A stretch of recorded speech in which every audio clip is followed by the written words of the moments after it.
जय हिंद। स्वागत है आप सभी का आपके अपने यूट्यूब चैनल अमृत एकेडमी पे।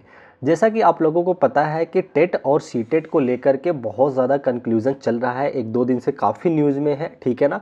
तो आज जो कोर्ट के जो कॉपी आई है उसमें क्या लिखा गया उसको मैं बहुत आसान भाषा में बहुत 2 सेकंड के अंदर आप लोगों को क्लियरिफाई कर देता हूँ। तो चलिए बिना टाइम वेस्ट किए आज की वीडियो को आगे बढ़ाते हैं, ठीक है ना। चलिए, तो देखिए ये जो आपका जो कोर्ट की कॉपी आई है वैसे तो वो काफ़ी लंबी चौड़ी कॉपी है, ठीक है ना। उसमें अगर पढ़ोगे तो बहुत बड़ा है। अब मैं आप लोगों को इसमें डिटेल में अगर संक्षिप्त में बताना चाहूँ तो सिंपल से दो बातों पे चर्चा हुई है, ठीक है ना। पहली बात ये है कि उन्होंने ये कहा है कि जो एनसीटीई का रूल होता है, ठीक है ना, उसके अकॉर्डिंग 11/2/2011 के एक गाइडलाइंस के अकॉर्डिंग क्या होता है कि हर एक प्रदेश टेट सीटेट के साथ साथ, जैसे सीटेट तो सेंट्रल लेवल पे होता है, हर प्रदेश अपना खुद का टेट भी कंडक्ट करा सकता है, ठीक है ना।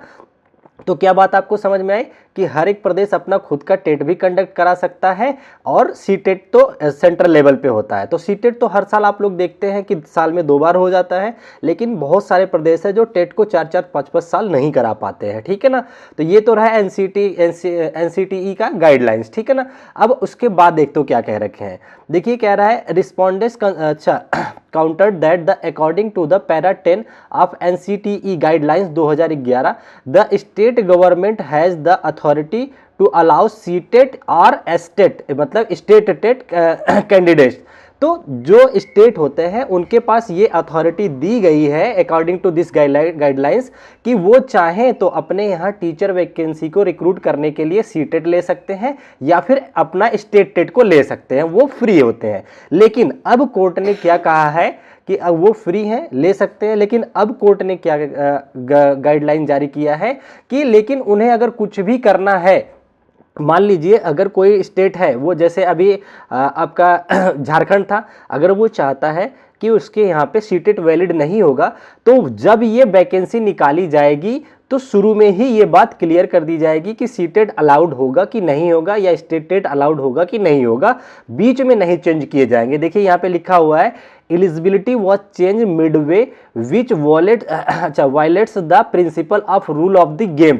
मतलब गेम के नियम बदल जाएंगे मिडवे में, मतलब कोई भी अगर आप गेम खेलते हैं तो बीच में आपको उसके नियम नहीं चेंज करते हैं। सेम उसी पर्पस को ध्यान में देखते हुए कि अगर आपके यहाँ टीचर वैकेंसी आती है, नोटिफिकेशन देने से, विज्ञापन जारी करने से पहले आपको जो चेंजेस करना है तो कर दीजिए, अदरवाइज आपको कोई भी चेंज नहीं करना है, ठीक है ना। तो सिंपल सा ये इतना ही कंक्लूजन इसका निकल करके आता है। तो पहली बात क्या है कि हर एक स्टेट को ये गाइडलाइंस है कि वो चाहे तो सीटेट और स्टेट में से किसी को भी वैलिडिटी दे सकते हैं, ठीक है ना। ये हो गया। तो और पर अगर वो चाहते हैं किसी को नेग्लेक्ट करना तो वो पहले ही बताएंगे, ठीक है ना। तो इतनी सी बात थी जो आपको मैंने साधारण भाषा में समझा दिया, और किसी को ये नहीं परेशान होना है कि सीटेट जो है खत्म हो गया, ऐसा कुछ नहीं है। सीटेट ऐसे ही चलता रहेगा और बहुत सारे एग्जामों के लिए अच्छे तरीके से एलिजिबल है। आपका यूपी का सुपर टेट हो गया, बीपीएससी हो गया, केवीएस, DSSS भी हर जगह उसी तरीके से अप्लीकेबल है। और हम लोग अपना सीटेट की क्लास कर रहे हैं, मैथ और साइंस मैं आप लोगों को बिल्कुल फ्री ऑफ कॉस्ट पढ़ा रहा हूँ, तो उसका फायदा उठाइए और एक एक क्लास को देख डालिए। डेली शाम को मैं मैथ और साइंस की क्लास आप लोगों के लिए अपलोड कर देता हूं, ठीक है ना। तो आज की इस वीडियो में इतना ही, फिर मिलेंगे आप लोगों से नेक्स्ट वीडियो में। तब तक के लिए आप अपना ध्यान रखें। Bye bye, take care, thank you so much. जय हिंद, जय भारत।